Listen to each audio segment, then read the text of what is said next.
Uttara news में आप सभी का स्वागत है। अभी हम बैठे हैं विनय पिरोला, जो कि निर्दलीय उम्मीदवार के तौर पर चुनाव लड़ रहे हैं।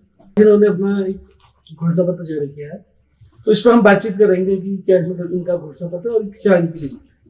विनय जी, आपका स्वागत है उत्तरा न्यूज में। धन्यवाद। तो पहला सवाल ये है कि आप, चूंकि राजनीतिक बड़े बड़े दल यहाँ पर पार्टिसिपेट कर रहे हैं, जिनके बाद धन बल है, और तो आप इसमें अपने को कहाँ पाते हैं? हर्षवर्धन जी, मैं इस सवाल को ठीक करना चाहता हूँ। पहले तो ये हमारा घोषणा पत्र नहीं है, हमारा संकल्प पत्र है। इसको लेकर हम संकल्पबद्ध है। दूसरी बात यह है कि जिताती हराती जनता है, पार्टियां जिताती हराती नहीं है, लोकतंत्र है। और हमारी जीत जो पहाड़ के युवा है, देखिए हम जो चुनाव लड़ रहे हैं, ये मैं तो सरकारी नौकरी करता था, मैं नौकरी छोड़ के आया हूँ।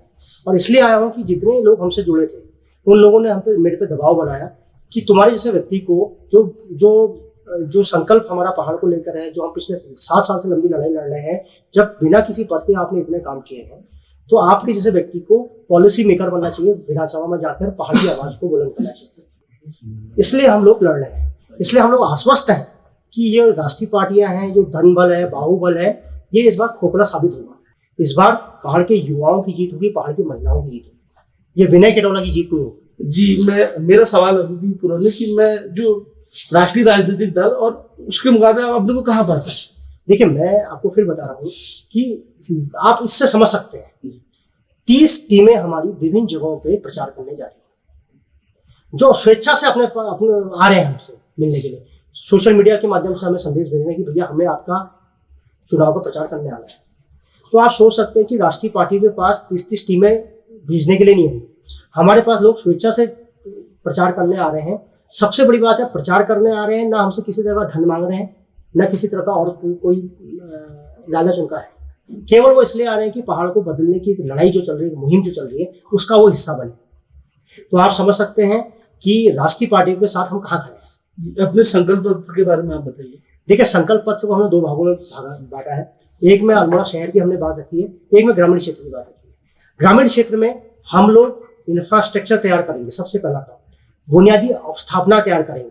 और बुनियादी अवस्थापना की परिभाषा यह है हमारी कि बुनियादी अवस्थापना को पूर्ण तब माना जाएगा जब बुनियादी अवस्थापना के कारण गांव में आमदनी बढ़ेगी। जैसे एक उदाहरण देता हूँ, जैसे बीजेपी, कांग्रेस, जो राष्ट्रीय पार्टी की आप बात कर रहे हैं, इन पार्टियां, अगर ये पार्टियां किसी गांव में 10 से 15 साल में रोड पहुंचा देती है, तो ये कहती है हमने विकास कर दिया। लेकिन हमारा ये मानना है कि रोड एक बहुत ही बुनियादी विकास की बुनियादी सीढ़ी है, पहली सीढ़ी है। रोड आने के बाद गांव में प्रोडक्शन जो है, गांव में जो उत्पादन है, उत्पादन के लिए जो माहौल है, वो माहौल तैयार किया जाएगा। वो माहौल तैयार करने के लिए स्वाभाविक रूप से हमें अवस्थापना की व्यवस्था करनी पड़ेगी, इंफ्रास्ट्रक्चर तैयार करना पड़ेगा, सुअरोधी दीवारें बनानी पड़ेगी, पानी को खेतों तक पहुंचाना पड़ेगा, बीज देना पड़ेगा, प्रोडक्शन करना पड़ेगा। उस प्रोडक्शन को जब रोड के माध्यम से शहर तक, मार्केट तक पहुंचाया जाएगा, जिसके माध्यम से गाँव के लोगों की आमदनी बढ़ेगी, तब हम मानेंगे कि अवस्थापना पूर्ण है। तो गांव के लिए हमारा जो संकल्प है वो ये है कि गांव को हम अवस्थापना से लैस करेंगे, गांव के लोगों की आमदनी में कई गुना वृद्धि करेंगे। गांव से जो युवा पलायन कर चुके हैं विभिन्न शहरों में, उन युवाओं को वापस उनके गांव में लाएंगे, और जो बड़े शहरों में काम कर रहे हैं, जैसी जीवन जी रहे हैं, उससे बेहतर जीवन उनको उनके गाँव, उनके जिले में देंगे। कैसे होगा इसका तरीका? स्वाभाविक रूप से यह है कि बड़े शहर में आदमी किस लिए जाता है? नौकरी के लिए जाता है, अपने बच्चों की शिक्षा, अच्छी शिक्षा के लिए जाता है, स्वास्थ्य की अच्छी व्यवस्थाओं के लिए जाता है। अगर हम स्वास्थ्य की अच्छी व्यवस्थाएं, शिक्षा की अच्छी व्यवस्थाएं और रोजगार, स्वरोजगार उसको उसके गांव में, उसके जिले में देंगे, तो स्वाभाविक रूप से अपने गांव में रहेगा, और साथ ही साथ अपने गांव में रहेगा और स्वाभिमान के साथ जीवन जिएगा। जी, आपने जो मुद्दे उठाए हैं, लेकिन ये सारे मुद्दे जो हैं ये पॉलिसी से संबंधित है, और चूंकि आप विधायक का चुनाव लड़ रहे हैं और पॉलिसी सरकार बनाती है विधानसभा में, तो अगर आप चुनाव जीतते हैं तो सरकार के लेवल पे उसको लाना एक बड़ी चुनौती रहेगी। उसको किस तरीके से आप वो कर रहे हैं? देखो, निर्दलीय विधायक होने के अपने बड़े फायदे होते हैं। निर्दलीय विधायक होने के फायदे ये होते हैं, वो जिस सरकार को समर्थन देता है उससे वो आसानी के साथ बार्गेनिंग कर सकता है कि भैया आप जब हमारे संकल्प को लागू करेंगे तभी हम आपको मदद करेंगे, सरकार को मदद करेंगे। जो सरकार हमारे संकल्प को लाने को लेकर प्रतिबद्ध रहेगी, उस सरकार को हम समर्थन देंगे। तो हम तो एज में।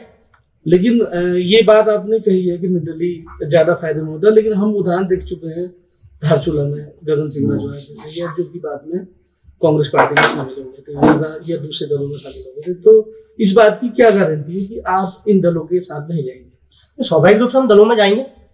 अगर निर्दलीय सरकार तो नहीं बना सकता, सरकार बनाने के लिए तो किसी न किसी पार्टी को हमें समर्थन करना ही पड़ेगा। और गगन सिंह रजवाड़ जी ने क्या किया वो मेरे को उस विषय में जानकारी नहीं है। मैं अपनी बात कर सकता हूँ कि भाई अगर हम जीत के आते हैं तो हम स्वाभाविक रूप से बार्गेनिंग की अवस्था में रहेंगे, हम बार्गेनिंग करेंगे। जो सरकार हमारे संकल्प पत्र को जमीन में लागू करने के लिए हमें मदद करेगी, पॉलिसी हमारे हिसाब से बनाएगी, हमारे विधानसभा की, बाकी जगह की बात मैं नहीं कर रहा हूँ, अल्मोड़ा विधानसभा की बात कर रहा हूँ, तो उस सरकार को हम समर्थन देंगे। जी, तो पलायन पे जैसे महिलाएं यहाँ की अर्थव्यवस्था की रीढ़ है, महिलाओं को लेके आप लोगों ने कुछ सोचा है कैसे? देखो, पहाड़ की महिलाएं सुबह 6 बजे से 4 बजे 5 बजे, मेरे ख्याल से 4-5 बजे से पहाड़ की महिलाओं का जीवन शुरू हो जाता है और रात को 10 बजे तक वो काम करती है। महीने के लास्ट में उनकी जेब में एक पैसा नहीं आता है, केवल काम है, पैसा नहीं है। और वो महिलाएं जो बेचारी, जिनका स्वाभिमान भी खत्म हो चुका है आज, उनको लगता ही नहीं कि हम इस कुचक्र से बाहर निकल पाएंगे। तो उसको इस सारे कुचक्र से बाहर निकलने का एक ही तरीका है कि उनकी आमदनी की व्यवस्था को बढ़ाया जाए। क्योंकि देखो, एक बार मार्गरेट थैचर ने एक बात कही थी, उन्होंने कहा था कि महिलाएं वास्तव में स्वतंत्र तब होंगी जब वो आर्थिक रूप से स्वतंत्र होंगी। तो किसी को भी स्वतंत्रता तभी मिलती है जब वो वास्तव में आर्थिक रूप से स्वतंत्र होता है। तो हम अपनी पहाड़ की महिलाओं को आर्थिक रूप से स्वतंत्रता देंगे। उसका तरीका यह है कि जो स्वयं सहायता समूह आज तक बने हैं वो केवल ऋण देने तक सीमित है। उसको हम 2 कदम आगे जाके महिलाओं को ट्रेनिंग देंगे। ट्रेनिंग करने के बाद जब उस काम में वो सिद्धस्त हो जाएंगी तो उससे संबंधित काम उनको देंगे और साल भर के लिए कैलेंडर बनेगा, साल भर के उनको काम मिलेगा और उसके एवज में हर महीने की एक समय तय होगा, एक तारीख तय होगी जिस तारीख को उनको तनख्वाह मिलेगी। जी, अल्मोड़ा को लेके आप लोग बार बार करेंगे हेरिटेज सिटी, क्या है आपका विजन, क्या है इसके पीछे? अल्मोड़ा देखिए, आप अल्मोड़ा का इतिहास उठा के देखिए, मैं बहुत दूर नहीं जाता हूँ, मध्यकालीन इतिहास उठा के देखिए। मध्यकालीन इतिहास में अगर मुख्य धारा के इतिहास को छोड़ के अल्मोड़ा के इतिहास की बात करें, उत्तराखंड के इतिहास की बात करें, तो अल्मोड़ा का मध्यकाल का इतिहास, उत्तराखंड का मध्यकाल का इतिहास अल्मोड़ा के मंदिरों से पटा पड़ा है। इतना ऐतिहासिक धरोहर हमारे पास है जो अपने आप में हेरिटेज है। सूर्य मंदिर से लेकर आप जागेश्वर का शिव मंदिर देखिए, उससे अलावा आप पूरे देश में देखिए, वो शहर हेरिटेज सिटी बने हैं जिन शहरों में राजाओं की राजधानी हुआ करती थी। क्योंकि जहां राजा रहता है वो कला को भी आगे बढ़ाता है, वो संस्कृति को आगे बढ़ाता है, वो वहाँ के खान पान को आगे बढ़ाता है, वो उस समय के आर्किटेक्ट को आगे बढ़ाता है, देखता है। अल्मोड़ा शहर चंद राजाओं की लंबे समय तक राजधानी बना है। तल्ला महल, मल्ला महल से लेकर खगवाड़ा कोट तक इतना आर्किटेक्ट चंद राजाओं के समय को आपको देखने को मिलेगा। मल्ली बाजार से लेकर लाला बाजार तक आप देखिए, जो पुराने हमारे जो घर अभी बचे हैं वो सब चंद राजाओं के आर्किटेक्ट हैं। इतना बड़ा इतिहास, इतना शिक्षा का केंद्र बिंदु अल्मोड़ा रहा, चिंतन का केंद्र बिंदु अल्मोड़ा रहा है नहीं। तो इतना बड़ा इतिहास जिस शहर का रहा है वो शहर आज उदासीन अवस्था में चले गया, सुसुप्त अवस्था में चले गया। इसके पीछे कारण अगर आप देखें तो 21 साल में जो हमें नेतृत्व मिला है वो इतना उदासीन और इतना विजनलेस नेतृत्व मिला है कि अल्मोड़ा शहर को उसने रसातल में पहुंचा दिया है।